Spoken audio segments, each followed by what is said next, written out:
Hello, and welcome to Networking Unleashed, Building Profitable Connections. Welcome back to the show, folks. I'm your host, Michael Forman, and you're listening to the podcast where networking is more than just awkward handshakes and bad coffee. It's an art and a talent.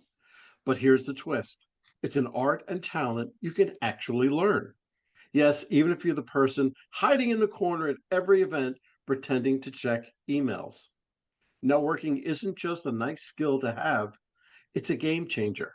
And when you get good at it, you'll wonder why you didn't start sooner. More connections, more opportunities, more profits. It's like unlocking a cheat code for life. So, whether you're the life of the party or the just let me stay at home and text type, we've got something for you. So, stick around. Let's turn those awkward small talk moments into big wins. Now, I've got quite an interesting guest today, Richard Blank. He's calling all the way from Costa Rica, and I'll let him go into that a little bit further. But following his childhood dream, he owns the largest collection of restored American pinball machines and antique jukeboxes in Costa Rica. That in itself just sparks all my interest, but I'll let Richard. Richard, how are you? And welcome to the show.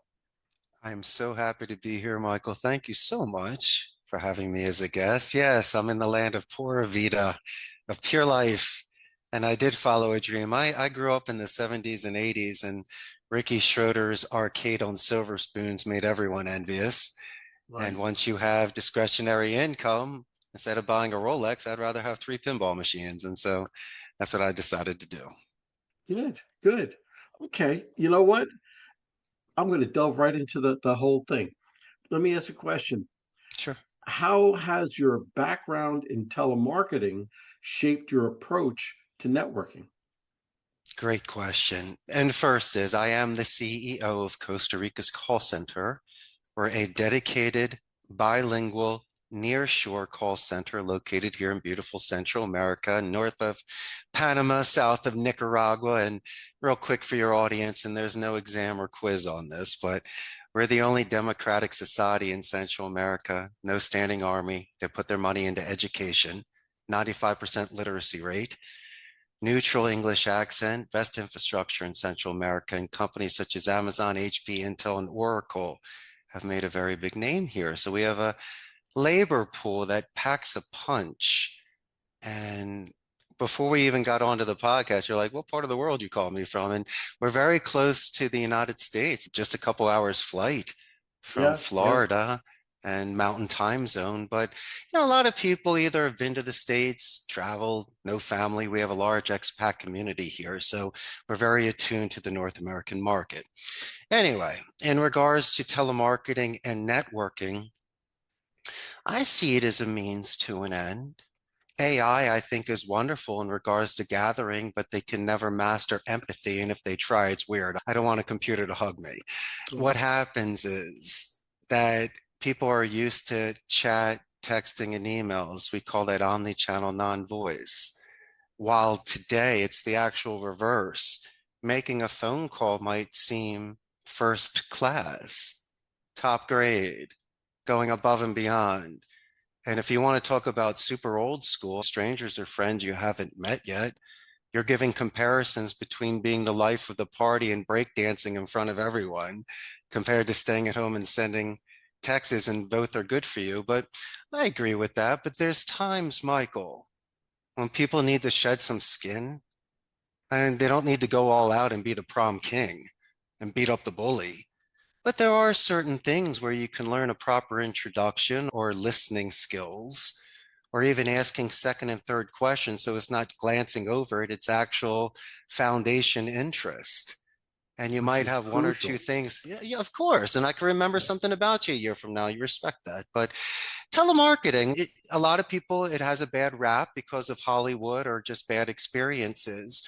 But I tell you what, and I'll make this quick, if someone is clever, rehearsed, does their due diligence, knows positive escalation so they can make nice around the company before speaking to the decision maker, it's a means to an end. You're going to make a ton of money And those that have that skill are extremely marketable. They'll never have to look for a job. People Right. want them. And not only that, but besides being the top on the board and making a ton of money, just like yourself, where you do speaking at schools and helping the younger generation find jobs and tie a tie and be first class, you have the chance in this language, in this art of speech, to literally balance someone's bike and to pay it forward in regards to grammar, vocabulary, or just self-confidence and self-reliance. And so it's a beautiful environment of energy giving. And when I first got here 25 years ago, and I walked into my friend's call center just as a guest, I got the chills. There are sometimes you know where you belong. And I saw this environment. I go, besides being a native speaker, I have an advantage of them. Secondly, I love the art of speech. I thought it was fun. And so I just took it in a different direction. I added some play and knowing people and going old school. But I still believe that a lot of companies can make a ton of money retaining clients and prospecting new business. And that's great. And you keep referencing old school ways. And people think, come on, that's old school. But it's so important now, that one-on-one connection. It's so important. And yes, you have to put the cell phone down. You have to put the Zoom computer away. You have to just feel what the other person is like. Um, what conflict management techniques have you found most effective in professional relationships? Okay, it really depends on the stage of the relationship. But in my opinion, I think adjustments of tone is very important. There's a technique in sales called mirror imaging, but you don't want to mirror image someone yelling at you or cursing at you. Right, But right, we have a technique called the buffer boomerang technique where I can name Michael, that's an excellent question. ABC is 1, 2, 3. Richard, what's 1, 2, 3? Michael, that's an excellent question. 1, 2, 3 is ABC. So you right. you readjust negativity, put it into positive, answer their questions. Don't be a child getting scolded by a principal or teacher. Come on, man, that's not fun. You need to buffer it. Michael, thank you for bringing that up. Calm you down for a second there, Right. buddy. But there's certain ways to earn your respect. And like a chessboard, you make certain moves and sacrifice certain pieces. Let's talk another strategy of conflict management. I don't like to say, excuse me, same message, different delivery. I'll say, Michael, for my clarification, was it ABC or 1, 2, 3? Don't say, I'm Right. sorry, excuse me. And also, the major thing people say is, how may I help you? But I said may. I know you did. But help, it evokes an ego defense. I think of someone sinking in quicksand and James Bond needs to save you. Depending on the stage of the relationship, Michael, use words such as assist. In the middle, it's guiding. And towards the end, it's lending a hand.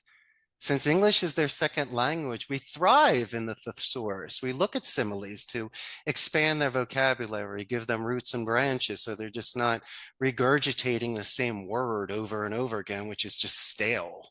They need to speak like a painting and be colorful to capture people's attention every 30 seconds, Michael. So we have checkpoints in these conversations. It's not a Glenn Garry, Glenn Ross 2-minute pitch where you close them. Sometimes I need these positive or negative reinforcements from people. And You said so something very important. tell You wanted to gain the respect of the other person and keep that respect. And as long as the person knows that's what you're trying, that you want to gain their respect, that goes such a long way. And in networking, there's a mantra: know you, like you, trust you, they'll do business with you. And know yes. you and like you, that's pretty simple because everybody knows you. You're a nice guy. Everybody likes you. Not everybody likes you. That narrows the field down just a little bit. But Mm-hmm. trust you, that's such a crucial factor. And the respect, the trust, it all goes hand in hand. Michael, Go sorry to ahead. interrupt real quick, but No. people will beat you for price and contractual terms or Yeah. whatever. But if I come into your office and I speak to Judy prior to meeting you, and I mention how amazing this assistant was, or how Billy in the IT department, I was talking to him having coffee this morning. I didn't know he went to Penn State, but a nice guy. He's a football fan. Right. And when you write these follow-up emails and you do meeting minutes and you mention these people, maybe, just maybe, by doing verbal and written positive escalations, you might get that consideration compared to the person that's bullying in there. Why am I telling you this? Because the majority of the clients that I've closed where I've beaten out the price in the Philippines and India, they said, Richard, I love the way you spoke to Judy. You know you're going to be working with Billy. And look at that relationship you have prior. You wiped your feet. You asked permission. And you knew your please and thank yous. And when I do things that are outside of the box, where it's like chum in the water with sharks, and you and I need to sometimes bite our tongue, be reserved, or suck in our pride to earn it. I don't want you to do that, brother. I know what you're worth. You shouldn't have to work for free or beg for their business. It should be done on merit. And I tell you what, if a client says to me, I can get it for half the price, I go, listen, Michael, if my person can do twice the amount of calls in an hour, they can, but the metrics say they can't because it's a 5-minute talk time. Can't do 30 calls an hour. But if it's lead generation or sales or retention, and I believe that through merit or old school training like you and I do, where we call the balls and the strikes, that gives winning teams. That makes a difference. Come on, where's Rocky without Mickey? You Yeah, got to give Mickey absolutely. credit and even Abs- Adrian and give the team credit. And so when people look at me, I go, you're damn right. I moved from Philadelphia to Costa Rica. I'm bilingual. And I started my own call center. That's the kind of cat you want. That's raw. Or you that's can go to raw. the B company where they don't even know you. So You're a go with the number. home run king. Yeah, man, go with me. And you'll get the sort of attention that you're looking for. And so, mhm, Absolutely. Okay. How can customer support principles be yes, applied to networking strategies? Customer support principles. That's what you're all about. yes, it's listening. I don't know what you know. I know what I know. And so the more that I let you vent, oh, and I have some interesting advice for you. Profanity. What do you do, Richard? I tell you what, if it's like the cartoons where steam's coming out of their ears and they're saying, Right. F this, I'm frustrated with that, let them curse. And then I'll go, Michael, you done? And then I make you feel guilty. And then you go, yeah, Richard. I go, yeah, sure, you can curse 3 more times. I won't hang up on you. And then the relationship we have after you apologizing to me, we get super straight and then we can walk calmly and resolve your issue. But if you curse at me, you get a warning. And secondly, we kill the call. But listen, there are certain times you will be speaking to someone on the best or the worst day of their life. Unless you know them well, they might be out of character. Or why don't you give the kid the benefit of the doubt? So, as an owner of a company, unless they're flat out breaking the labor law, throwing a rock through a window, or scratching my car, and as long as he's not cursing on the phone, but if there's a Jerry Maguire moment, I understand the timeout. He's got 3 kids. He's taking care of grandma. He's late on his rent. So what you do is, and I've seen grown men cry, guys that are twice my size. And I think it's geographical. What you're saying is, first of all, you have to have the patience to do what you're saying, but okay, the patience on the other end. I come from New York. Okay. That's a yeah, hustle and bustle. Come on, get it done. You don't have what I want. I don't care. Next. And they don't even give you that chance. But I've since moved down to Georgia and things are a little slower, but we have a little more patience. And you can actually respond to the person you're talking to. And telemarketers, that's a different horse, okay? Because everybody has their own thoughts on telemarketers, but sure. you have to have that patience in order. If you can have the patience before you get on that phone, then that's half your battle. That's really good. It can Let me, be, but patience can wear thin.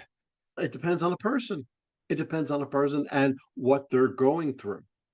You may get hold of that person and they're going through whatever terror they're going through, whether it's the 3 kids or their parents or in-laws or whatever, and doesn't have the time. But so it really depends on what that person is going through. Yeah, it's Okay, let also me ask another life. question. Yeah, what's up? How, what's up? All right. How has gamification influenced your approach to building and maintaining professional relationships? Of course. Your best friends were made on the playground.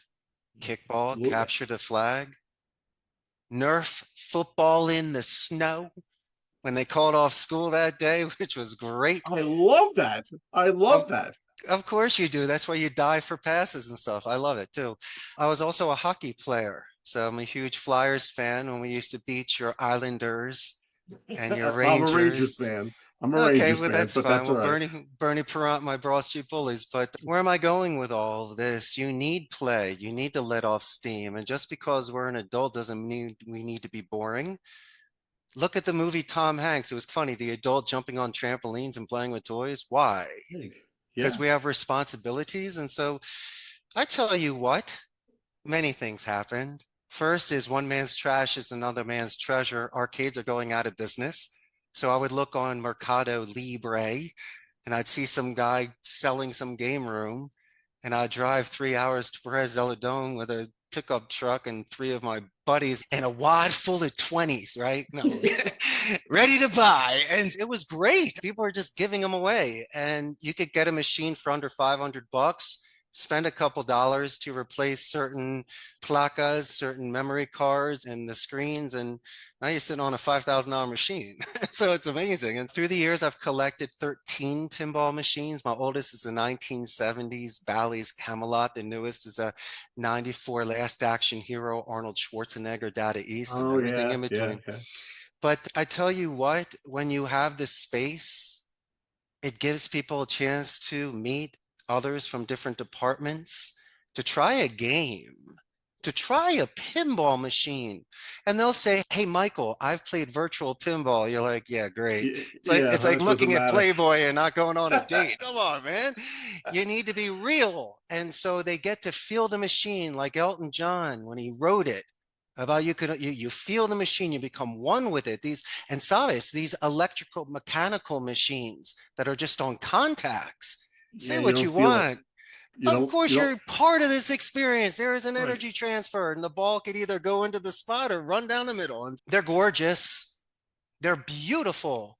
The marquees and the artwork, and especially the ones from the late 70s prior, where they used to paint the play field so it wasn't a laminate. And say what you want. And Mike, I will say this to you and your amazing audience. When you know what you love, when I see these pinball machines and I can have them and maintain them, restore them, clean them up and shine them and turn them on, and just when you're a kid, 25 cents in a pinball will go in a minute compared to asteroids where I could play that for 45 minutes. And so Right. this is a dream for me. I'm like a child and I love them. My purest passion. And the fact that I'm able to share this with people and we can be equal, we can tap each other on the shoulder and laugh. And I've been able to retain people, reduce attrition. People have fallen in love there. They smoke less cigarettes. They're on their phone less in the corner looking at Japanese anime or Instagram. And my man, I've created fun place, fun time like Willy Wonka, where he opened up that one room and you can eat anything and there's a river of chocolate. You Right. walk into a company. Have you ever seen a game room? Never. Maybe a TV and a ping pong table or something, but have you Right. flat out seen a half a dozen pinball, a bunch of fighting machines, air hockey machine, and an Alpine Racer 2 Nameco ski machine? Oh yeah. That's how I Yeah. treat my people. That's how Yeah. I treat me. And so, networking wise, when people come in and size me up and have options of where they can work in the country, they look at that and go, you know what? Maybe I belong in this environment. So, it's about showing to then receive. No, it's amazing. You're really bringing out the fun eh, that an employee can have, but that makes them work that much harder. They're much more into their work because they know that they're, it's a great place to work. So if you love the place, that you work harder, and that goes to your customers as well because you can't. I always say because I've owned many businesses, Yeah. and you can be one way to your employees, but if you're not good to your employees, how can you expect your employees to be good to your clients? So you have to treat, that's the first and foremost, you have to treat your employees the best so they can treat your clients the best because they're not going to laugh and smile with your client if they're not happy. And it sounds like you're making everybody happy. But Well, as long as we're on the pinball trajectory, yes. what lessons of the world of pinball machines have you applied to your networking strategies?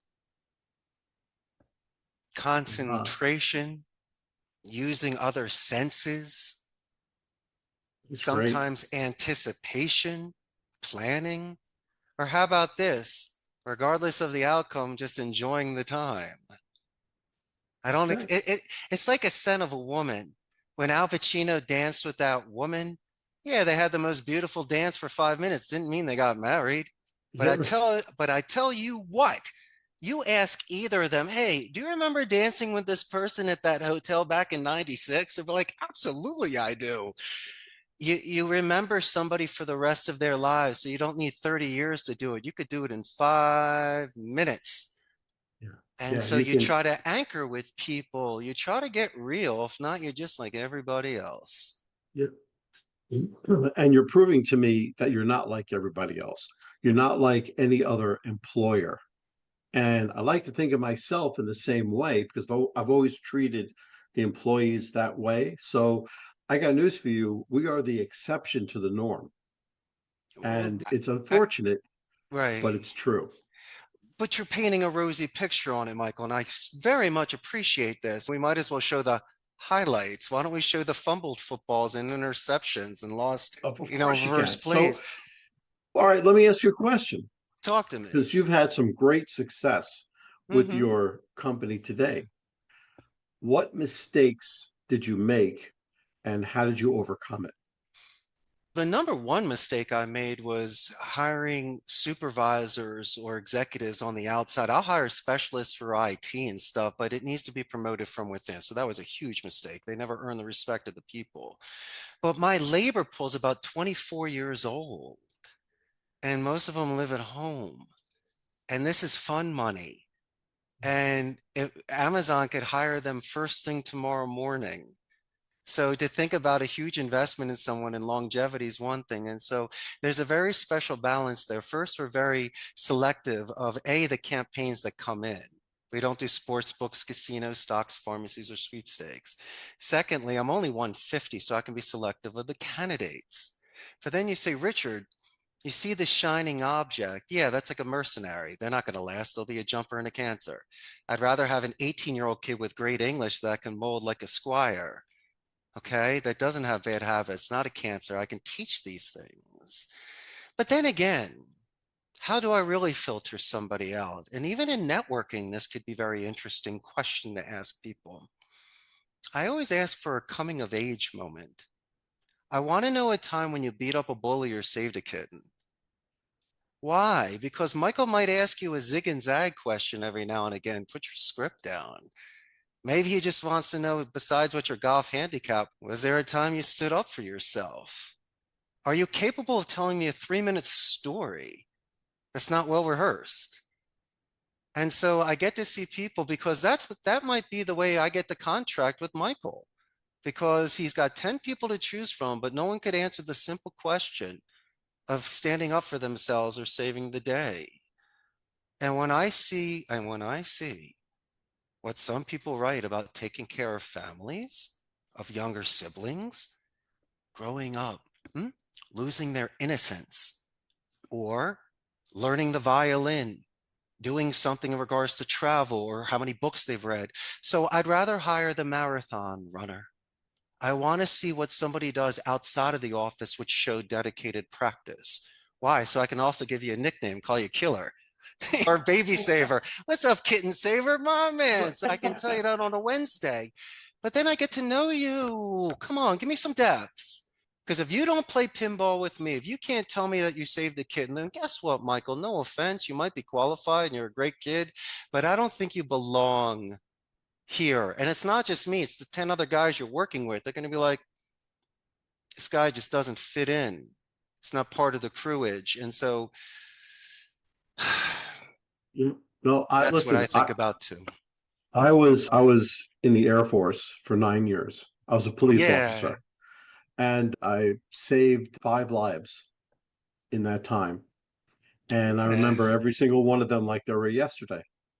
And it's really amazing the difference when you're trying to serve, when you're trying to do your best, and you put the other person in front of you.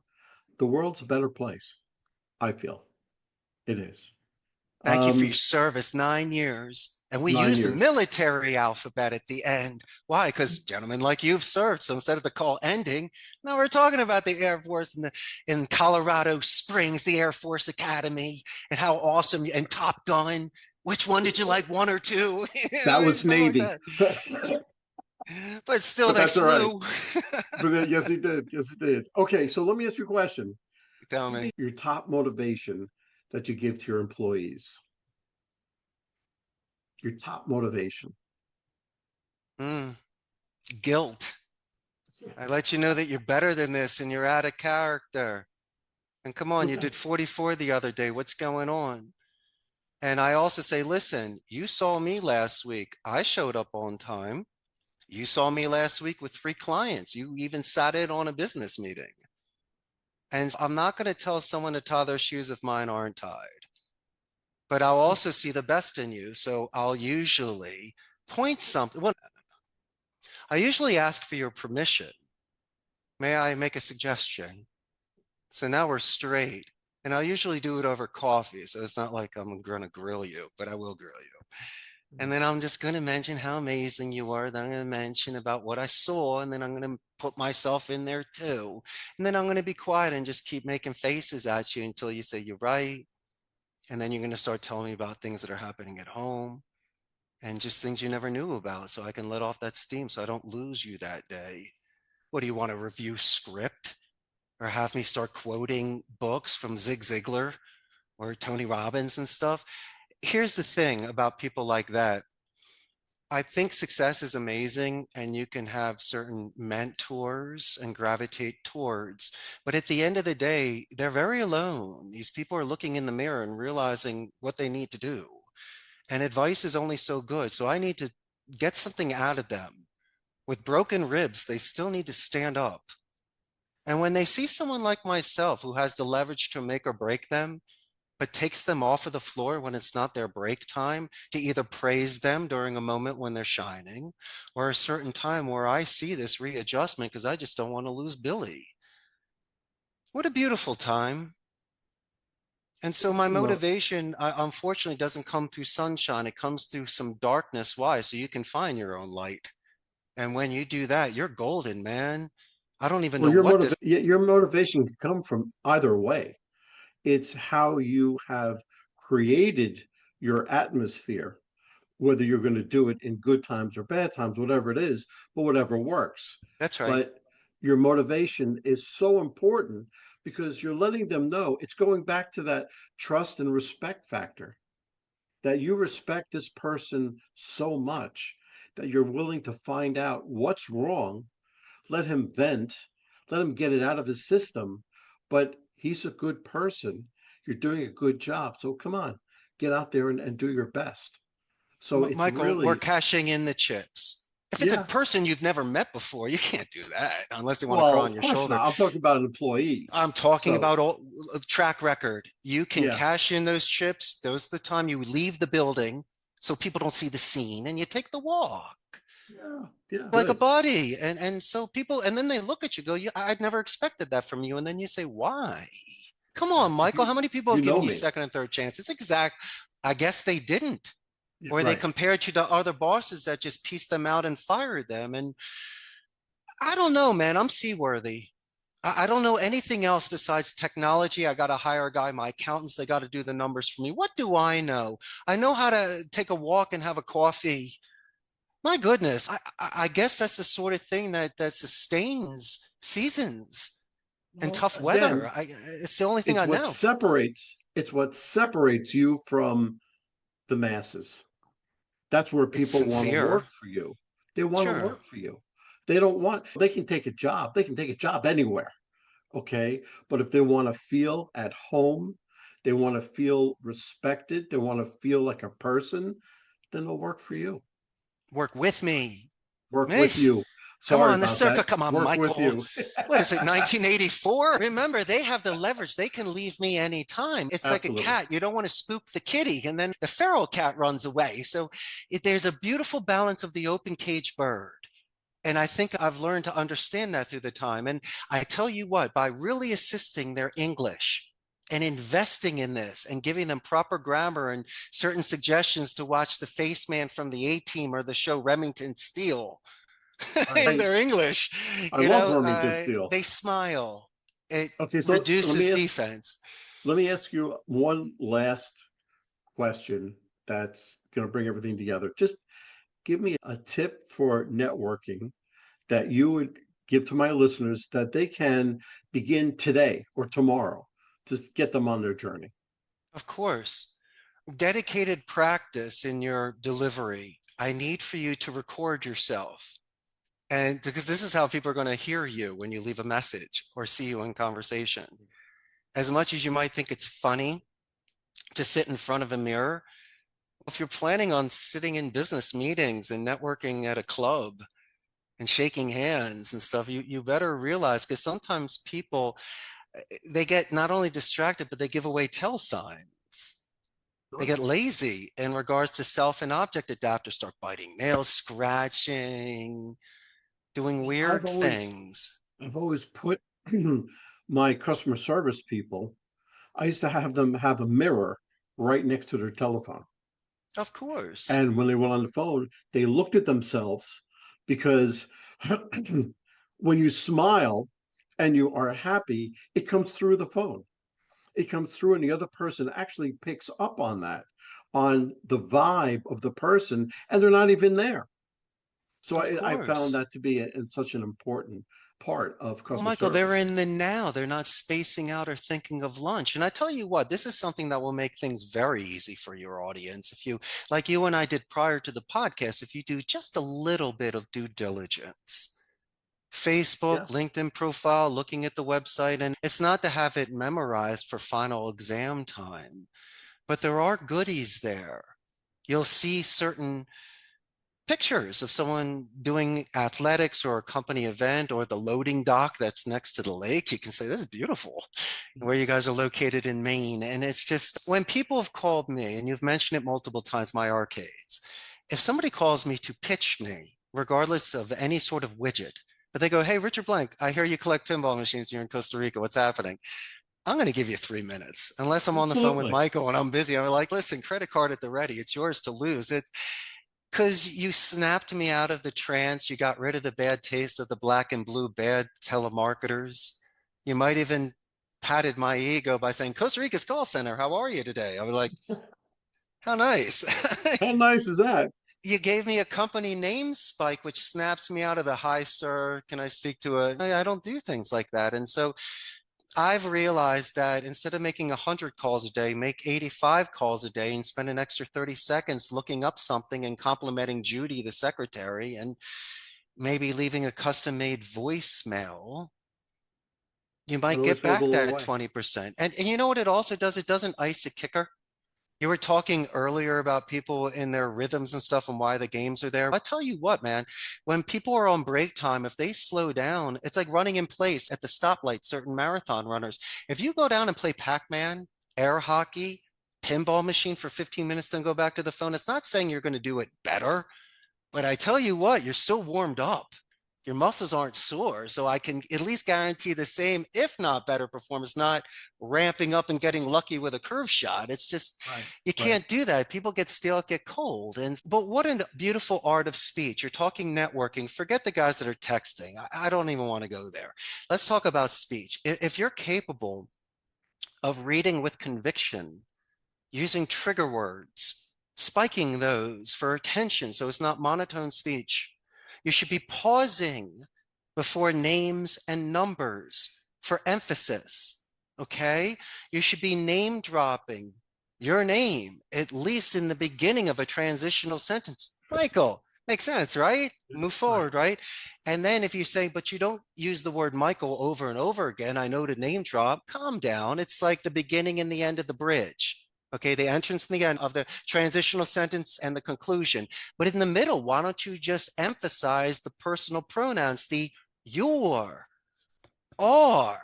What do you mean? Add a quarter-second slide and spike it a little bit because it's still a attention grabber. It's the cousin of the name drop.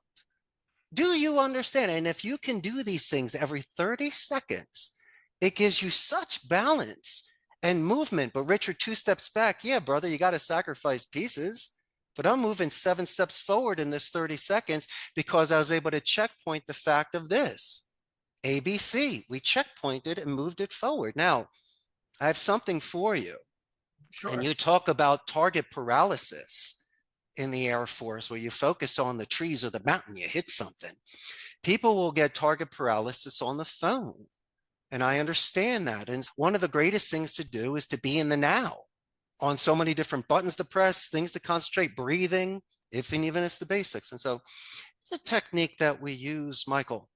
It's a phonetic micro expression reading, because people love to read body language. We can talk about that on another podcast. But in the course of 25 years, tens of thousands of phone calls, I think I've cracked the code. And since you're my boy, and I'm so proud of your 9 years of the Air Force, I'm going to share it with you and your audience. Is that cool? I'll give you some declassified top secret information. Are you ready for this? Go ahead, go. Okay, let's do this. Let's do this. Okay. So you have a simple XY chart. So think about it like this. The X is your rate of speech, and your Y is the speaking level, the pitch. So it can be done in any language. So besides your tone of voice, which in my opinion should be confident and empathetic consistently until I can readjust your tone, I pay attention to how fast and how loud you go, because I don't even know you. And so every 30 seconds, regardless of the transitional sentences, the semantics, our pitching, our all the soft skills that I gave you earlier of the escalation, the company name spike, the due diligence, I still want to see if you're going fast, slow, loud, or soft. Why? Because if you're spiking or dipping, I stop and I ask a clarification question. If it makes sense, sounds good, may we move forward? So these are insurance policies that take 3 seconds to get it to move forward, because a lot of the people, and I've seen this in metrics, will just run through a call and realize they don't get the appointment. I'd rather have a 5-minute solid than a 10-minute shaky that doesn't hit.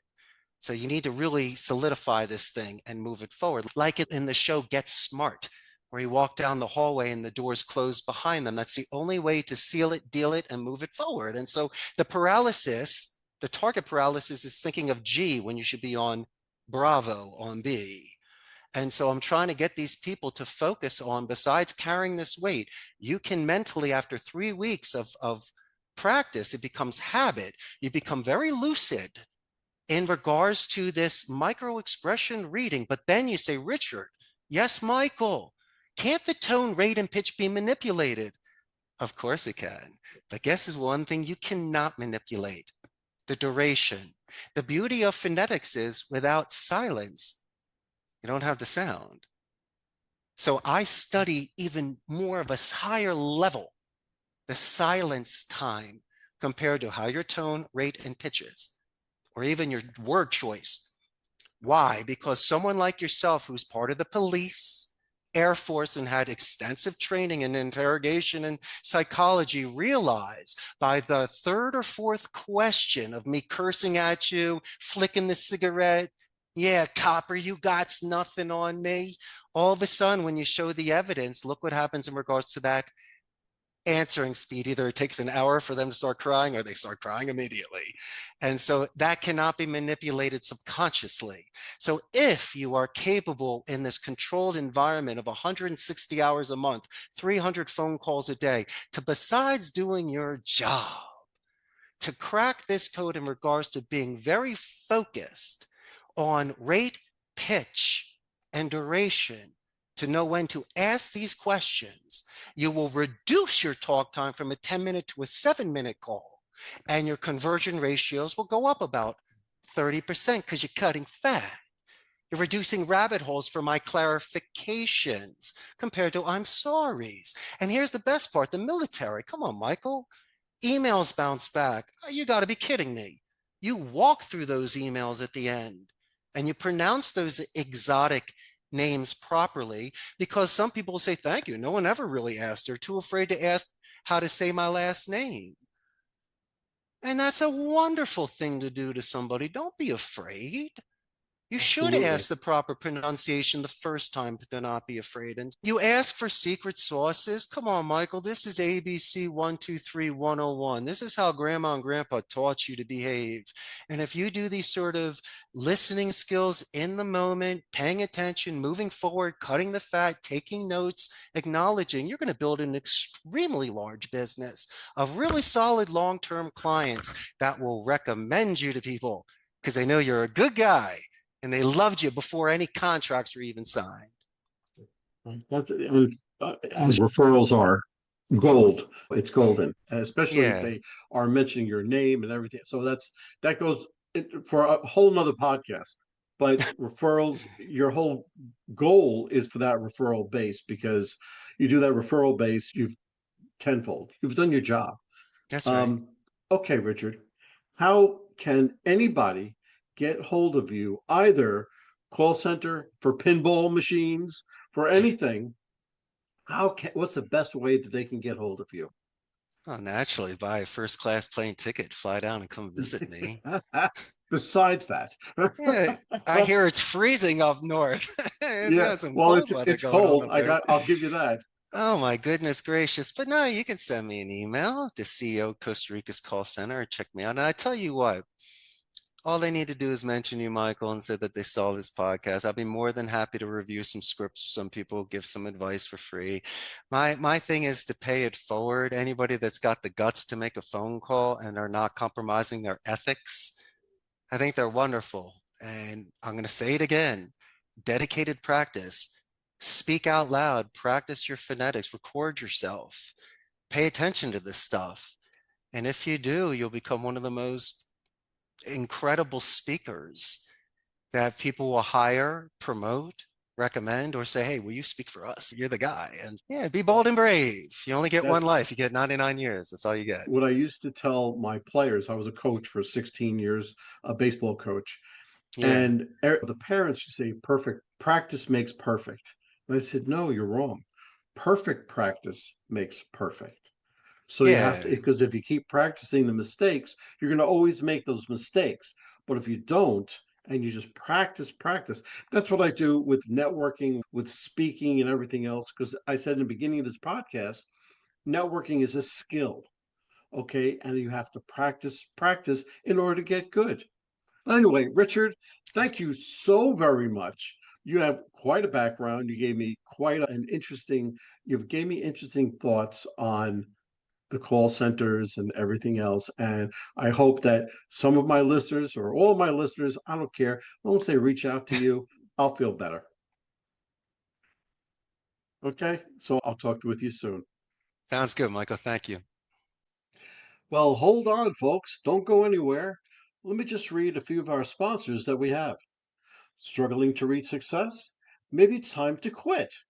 In Quit Your Way to Success by Rodney Davis, this reveals 27 steps to breaking bad habits that hold you back. This powerful book helps you rewire your mindset, take control of your actions, and turn setbacks into stepping stones. With real life examples, motivational quotes, and actionable lessons, especially for sales professionals, you'll gain the tools to quit, what's stopping you, and start winning. Transform your future today.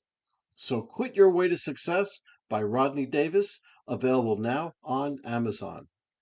And this is a nonprofit called Revved Up Kids.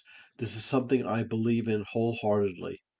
Revved Up Kids is on a mission to protect children and teens from sexual abuse, exploitation, and trafficking. They provide prevention training programs for children, teens, and adults. To learn more, go to revvedupkids.org. That's REVVEDUPKIDS.org. Well, that's a wrap, folks. A huge thank you to our special guest for sharing such incredible insights today. And of course, a big shout out to you, our amazing listeners, for tuning in and spending your time with us. Remember, networking isn't about being perfect, It's about being present. So take what you've learned today, get out there, and make some meaningful connections. If you enjoyed this episode, don't forget to subscribe, leave us a review, and share it with someone who could use a little networking inspiration. Let's keep the conversation going.